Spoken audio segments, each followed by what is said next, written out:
প্রাণপ্রিয় বন্ধুরা, মুরগিগুলো রাতের বেলায় গাড়িতে উঠাইতে উঠাইতে ভোর হয়ে গেছিল, একবারে সকালবেলায়।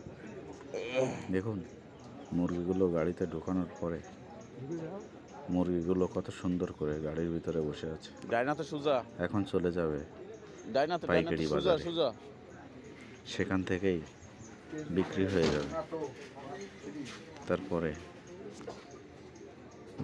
যার যার বাসায়, তারপরে রান্না, তারপরে খাওয়া দাওয়া, তারপরে শেষ। কত সুন্দর নিয়ম দেখুন। ভালোবাসা রইল সকলের জন্য। আমার জন্য দোয়া করবেন এবং আমার চ্যানেলটাকে সাবস্ক্রাইব করবেন। নতুন নতুন ভিডিও নিয়ে চলে আসবো আপনাদের সামনে। ভালো থাকবেন সকলে।